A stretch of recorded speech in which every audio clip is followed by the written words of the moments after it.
Hello student, स्वागत है आप सभी का अपने YouTube channel Vipin sir classes पर। तो आज हम लगाएंगे वांट ऑफ फैक्टर के कुछ न्यूमेरिकल। और ये जो न्यूमेरिकल है ये एनसीईआरटी का है।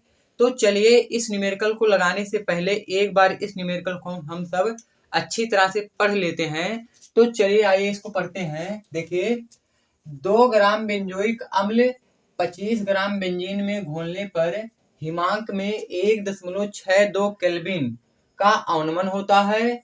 बेंजीन के लिए मोलर अवनमन स्थिरांक 4.9 केल्विन केजी मोल इनवर्स है। यदि यह विलयन में द्वितीय बनाता है तो अम्ल का संगुणन कितने प्रतिशत होगा।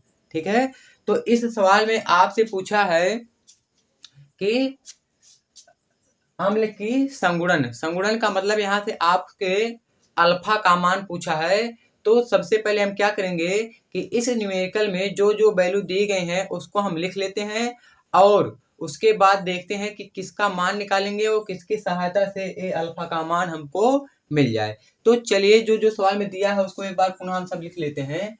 तो देखिए यहाँ पर क्या दिया है, 2 ग्राम बेंजोइक अम्ल 25 ग्राम बेंजीन में घोलने पर। देखिए यहाँ पर दिया है, यहाँ पर आपको विलेय और विलायक पहचान आना चाहिए। देखिए सवाल में क्या दिया है कि 2 ग्राम बेंजोइक अम्ल 25 ग्राम बेंजीन में घोलने पर। इसका मतलब बेंजोइक अम्ल को आप बेंजीन में घोल रहे हो, तो इसका मतलब ये है कि बेंजोइक अम्ल आपका यहाँ पर विलेय है और बेंजीन आपका क्या है, विलायक है। तो इसलिए जो बेंजीन का भार होगा इसको हम लिखेंगे स्मॉल डब्ल्यू से। और स्मॉल डब्ल्यू का मान कितना दिया है, यहाँ पर देखिए 2 ग्राम। स्मॉल डब्ल्यू का मान कितना दिया है, 2 ग्राम। उम्मीद करते हैं कि आप सबको समझ में आया होगा कि बेंजोइक अम्ल विलेय है और बेंजीन यहाँ पर क्या है, विलायक है। ठीक है, और यहाँ पर देखिए जो बेंजीन हमारा विलायक है तो इसके भार को हम लिखते हैं कैपिटल डब्ल्यू से। और कैपिटल डब्ल्यू का मान कितना दिया है, 25 ग्राम। कैपिटल डब्ल्यू का मान कितना दिया है, 25 ग्राम।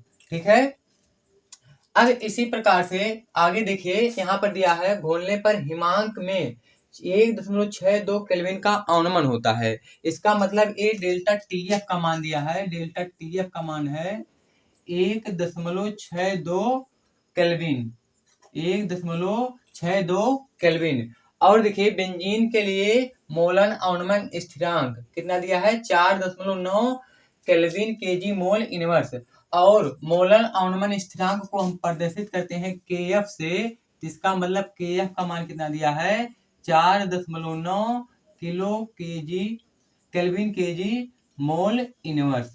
उम्मीद करते हैं कि ये बात आप सबको अच्छे से समझ में आई होगी। ठीक है, अब देखिए आपसे पूछा है कि यदि यह विलयन में द्वितीय बनाता है तो अम्ल का संगुणन कितने प्रतिशत होगा। देखिए संगुणन ज्ञात करने के लिए, अगर कोई अम्ल द्वितीय बनाता है तो संगुणन ज्ञात करने के लिए देखिए सूत्र होता है कि I बराबर 1 minus alpha plus alpha by N.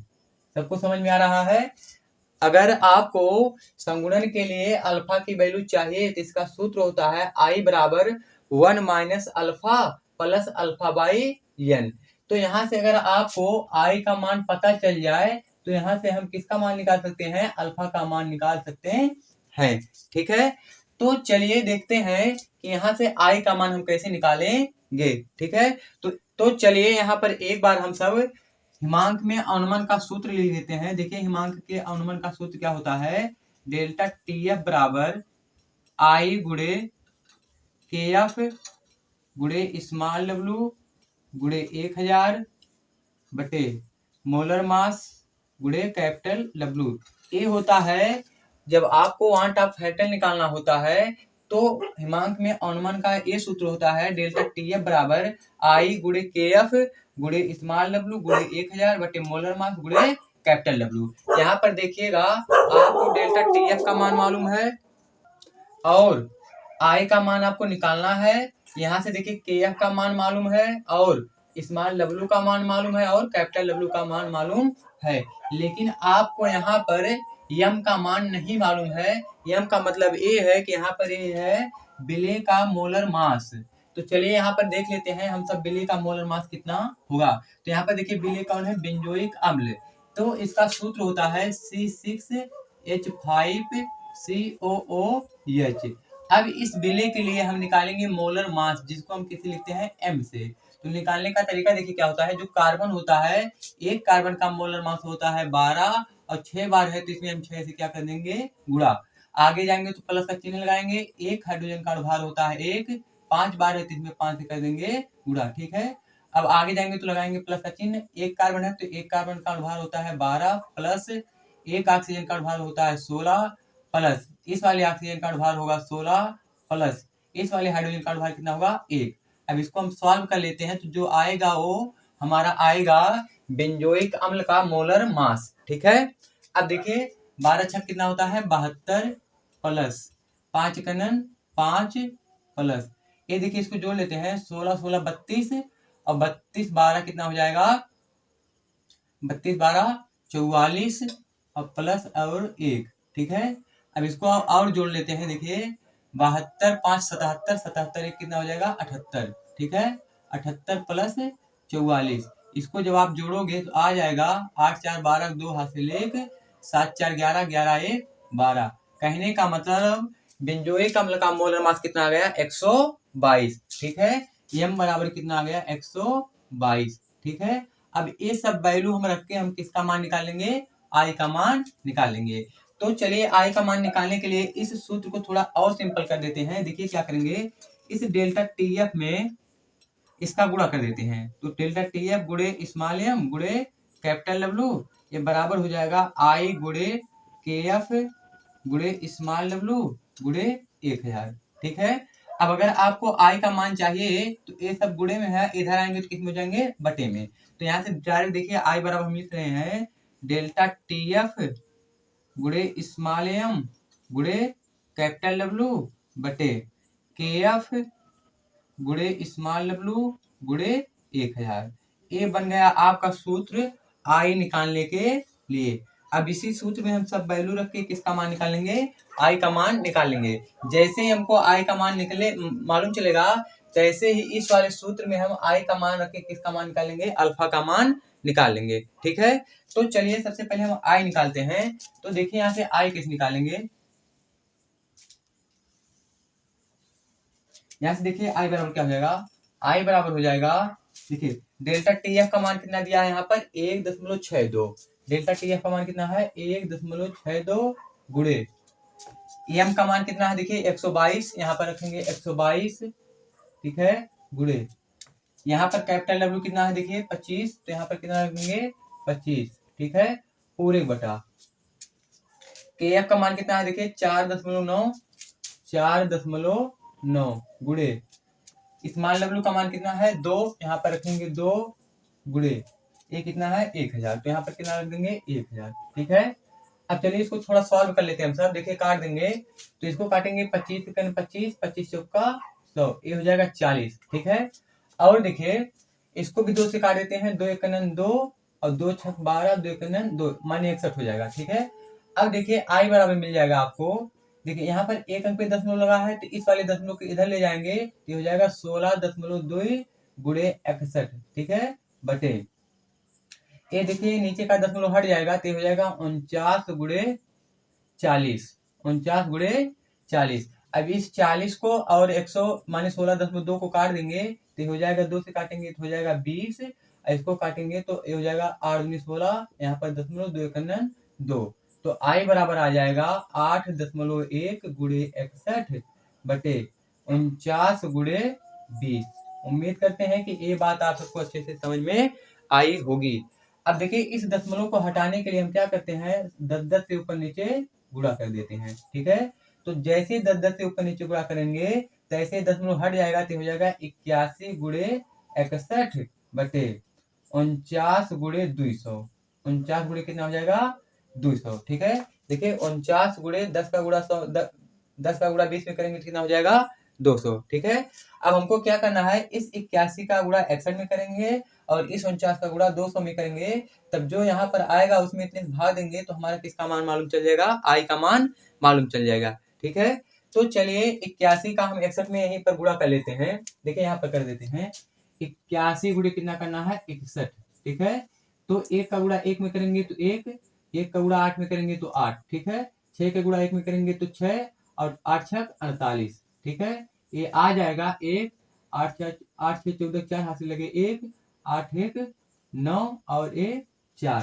कहने का मतलब ये है जब आप 81 का गुणा 61 में करते हो तो आपको मिलता है 4941, माने 4941, ठीक है। तो यहाँ पर लिख लेते हैं ऊपर का गुणा करने पर, देखिए कितना मिलेगा 4941, ठीक है। अब पूरे बटा यहाँ पर देखिए 2 जीरो लगा दें और 2 का गुणा 9 में करेंगे तो 2 9 18 का 8 हासिले 4 दूनी 8 1 9, ठीक है। जब नीचे वाला गुणा करेंगे तो हमको कितना मिल जाएगा 9800, ठीक है। अब हमको क्या करना है कि इस 4941 में 9800 से भाग देना है, ठीक है। क्योंकि देखो ऊपर विषम है नीचे सम कटेगा नहीं, तो इसलिए हम इसमें क्या करेंगे भागे करेंगे, ठीक है। तो चलिए आइए यहाँ पर हम भाग कर लेते हैं।